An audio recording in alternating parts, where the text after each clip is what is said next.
आप देख सकते हैं guys, calculation of a bond order ये बहुत इंपॉर्टेंट है। ये जेई के लिए भी और क्लास 12th में भी ये पूछा जाता है। जेई में तो खूब पूछा जाता है। केमिकल बॉन्डिंग में अगर आएगा सवाल तो इस पे फिक्स है, आना है तो आना है। बॉन्ड ऑर्डर पे निकालने के लिए पूछा जाता है। तो ये पिरामिड टाइप आप समझ सकते हैं। एक ट्रिक आप समझ लीजिए कि एक ट्रिक है आपका। एक क्या है आपका, ट्रिक है। समझिए कि ट्रिक है आपका। तो एक पिरामिड टाइप शेप है, इसका बॉन्ड ऑर्डर आपको फाइंड करना है। तो ये सब ये आप ऐसे बना लीजिए। यहाँ पर 8 9 10 11 12 13 ऐसे लिख लीजिए और ऐसे बनाना है। ये क्या है sir, total number of electron है आपका। ये क्या है, टोटल नंबर ऑफ इलेक्ट्रॉन है। इधर पूरा 14 15 20 तक, 8 से लेकर 20 तक आपको टोटल ऑफ इलेक्ट्रॉन है लिख लेने हैं। और बॉन्ड ऑर्डर ऊपर से चालू करना है 3 और 0.5 घटाते जाना है।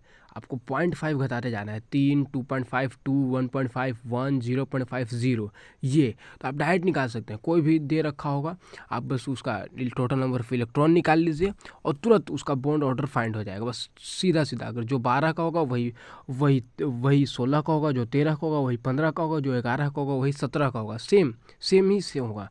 और इसी पे आपको पूछ, यहाँ पर बहुत इंपॉर्टेंट, ये जो लिखा हुआ है बहुत इंपॉर्टेंट है। बॉन्ड ऑर्डर जिसका ज़्यादा हो, यहाँ से आप बॉन्ड ऑर्डर फाइंड कर सकते हैं आसानी से। वहीं से पूछ देगा आपको बॉन्ड स्ट्रेंथ फाइंड कीजिए, बॉन्ड एनर्जी फाइंड कीजिए।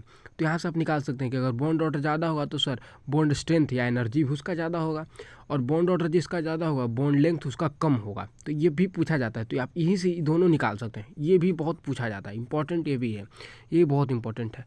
तो ऐसे समझ सकते हैं आप। बहुत बहुत इंपॉर्टेंट है, जेई के ख्याल से बहुत इंपॉर्टेंट है, पूछा ही जाएगा आपको, फिक्स है, एकदम फिक्स है। तो आप देख सकते हैं, ऐसे ही देख लीजिए, यहाँ पर भी आप देख लीजिए। सेम निकालना है आपको, ऐसे ही निकालना है। ठीक है गाइज, थैंक्स।